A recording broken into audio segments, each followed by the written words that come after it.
Okay, this is chapter 8 of The Breadwinner. Mrs. Ware was back. I'll be moving in this afternoon, Parvana, she said. You can help me. Parvana wanted to get back to her blanket, but helping Mrs. Ware would be another change in routine, so that was fine with her. Besides, as long as Miss Ware was around, Mother seemed like her old self. Mrs. Ware and I are going to work together, Mother announced. We're going to start a magazine. So we'll have all our jobs to do. Noria will look after the little ones, your mother and I will work on our project, and you will go out to work, Mrs. Ware declared, as though she were assigning positions on the hockey field. We're all put together. Parvana showed the money that she had earned. Wonderful, Mother said. I knew you could do it. Father would have made much more, Noria said, then bit her lip, as if she were attempting to bite back her words. Parvana was in too good a mood to be bothered. After tea and naan for lunch, Parvana headed out with Mrs. Ware to get her belongings. Mrs. Ware wore the burqa, of course, but she had such a distinctive way of walking that Parvana was sure she could pick her out of a whole marketplace of women wearing burqas. She walked as though she were rounding up children who were dawdling after class. She walked swiftly, head up and shoulders back. Just to be safe, though, Parvana stayed close to her. The Taliban don't usually bother women out alone with small children, Mrs. Ware was saying, although you can't be certain of that. Fortunately, I can probably outrun any of these soldiers. Outfight them, too, if they tangle with me. I've handled many a teenage boy in my teaching years. There wasn't one I couldn't reduce to tears with a good lecture. I saw Talib cry this morning, Parvana said, but her words were lost in the whoosh of air as they moved quickly through the streets.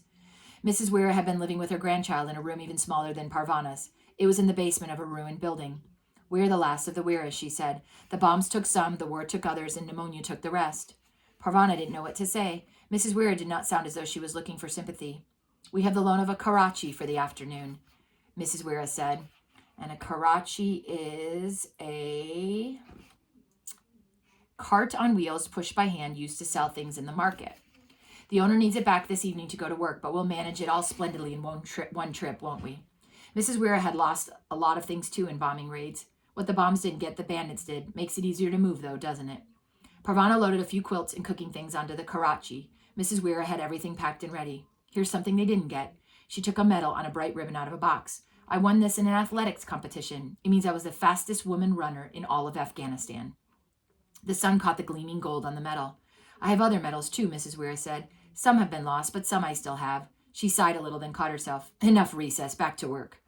By the end of the afternoon, Mrs. Ware had been moved in and the Karachi had been returned. Parvana was too wound up from the day's activities to sit still. I'll get some water, she offered. You offering to do something, Nori asked. Are you feeling well? Parvana ignored her. Mother, can I take Miriam to the tap with me? Yes, yes, yes. Miriam jumped up and down. I want to go with Parvana. Mother hesitated.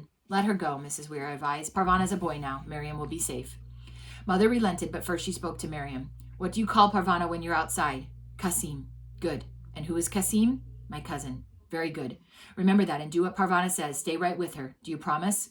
Miriam promised, and she ran out and put on her sandals. They're too tight. She started to cry. She hasn't been outside in over a year, Mother explained to Mrs. Ware. Of course her feet have grown. Bring them to me and dry your tears, Mrs. Ware told Miriam. The sandals were plastic, all in one piece. These will do for Ali soon, so I won't cut them. For today, we'll wrap your feet in cloth. Parvana will buy you proper sandals tomorrow. She should be out in the sunshine every day, she said to her mother. But never mind. Now that I'm here, we'll soon have this family whipped into shape. She tied several layers of cloth around the child's feet. The skin will be tender if she hasn't been outside in such a long time, she told Parvana. Mind how you go. I'm not sure about this, Mother began, but Parvana and her sister hurried out before she could stop them. Fetching water took a very long time. Marian had seen nothing but the four walls of their room for almost a year and a half. Everything outside the door was new to her. Her muscles were not used to the most basic exercise. Parvana had to help her up and down the steps as carefully as she'd had to help Father. This is the tap, she said to her sister as soon as they arrived. Parvana had walked a little ahead to smooth a pathway free of stones.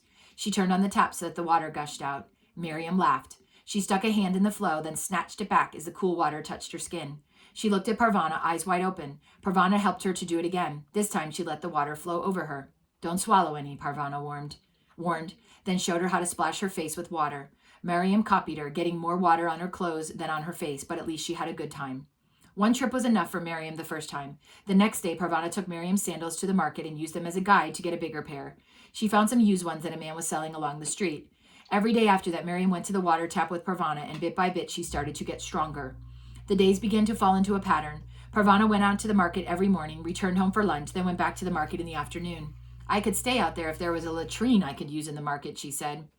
I would want you to come home at midday anyway, Mother said. I want to know that you are all right. One day after she had been working for a week, Parvana had an idea. Mother, I seen as a boy, right? That's the idea, Mother said. Then I could be your escort, Parvana said. I could be Noria's escort too, and you could both get outside sometimes. Parvana was excited about this. If Noria got some exercise, maybe she wouldn't be so grumpy. Of course, she wouldn't get much fresh air under the burqa, but at least it would be a change. Excellent idea, Mrs. Wira said. I don't want you as my escort, Noria said, but Mother stopped her from saying any more.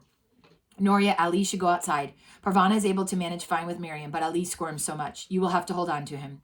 You should get out sometimes too, Fatana, Mrs. Wira said to Mother. Mother didn't answer.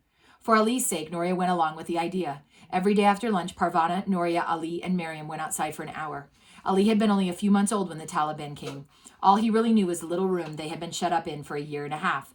Noria had not been outside either in all that time. They would walk around the neighborhood until their legs got tired, then they would sit in the sunshine. When there was no one around, Parvana would keep watch, and Noria would flip up her burqa to let the sun pour down on her face.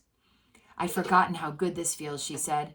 When there was no lineup at the water tap, Noria would wash the little ones right there and save Parvana having to carry that water.